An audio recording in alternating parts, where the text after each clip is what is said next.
In a wow move, the New York Jets fire Mike Maccagnan. Yes, he was not fired with Todd Bowles back in January. He was fired as we are going into middle of May, early June. And former Miami Dolphin head coach, now Jet head coach, Adam Gase, now your interim GM, at least for now, maybe even for the rest of the season. Who knows? This is typical Jets. Just always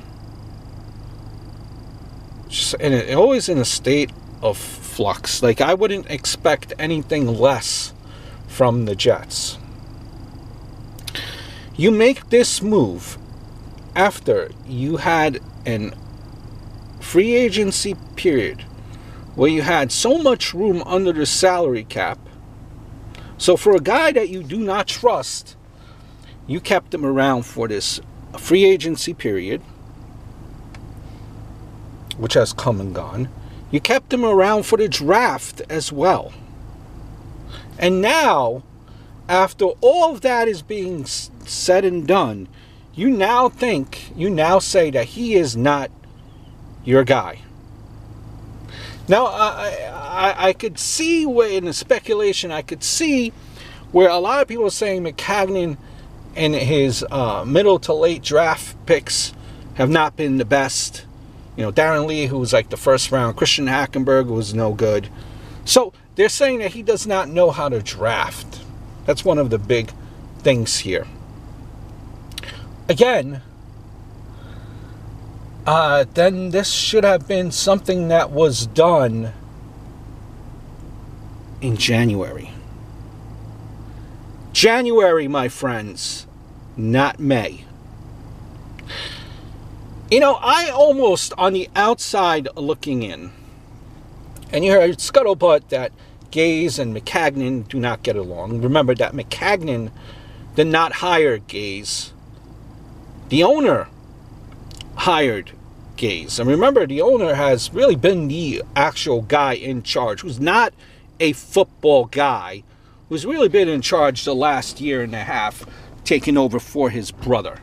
So it's taking him a year and a half, and after, again, the draft and the free agency period has happened, to say that he is not the guy, that he will not be the head coach of this team, that he will not be the GM of this team in Mike Maccagnan. You know, on the outside looking in, it seems, you know, Gase and Maccagnan never got along. Gase simply was very critical of spending all that money on Le'Veon Bell. What type of chemistry is that going to be, by the way, between coach and Le'Veon Bell now?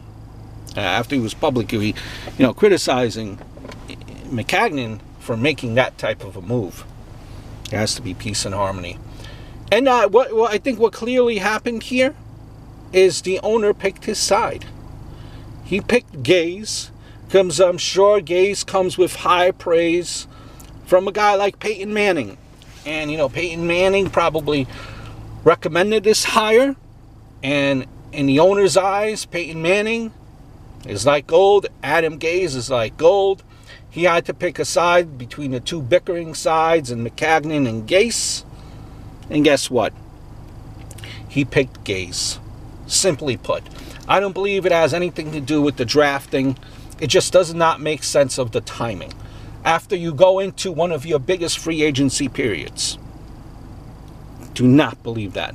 And, you know, Gase would always go to the owner. Nothing to do with Maccagnan. Always go over his head.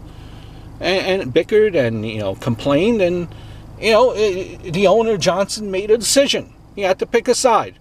Or else, you know, he would lose one or if not both of them in the long run as far as communication. So he picked a side. Now, Adam Gase, my friends, what has he done to merit this kind of power, which which the speculation is that he wanted the power. He wanted control. Does he have a resume of a Bill Parcells? No. Does he have a resume of a Jimmy Johnson? No. Does he have a resume of a Bill Belichick? No. Typical Jets, and this makes no sense whatsoever. Even to the point where last week you had Maccagnan during the rounds and interviews, and this even came out last week. Maccagnan, he still made the rounds and the interviews and saying all was well in Jets harmony and they get along and so on and so forth. Typical Jets move. Hope all is well.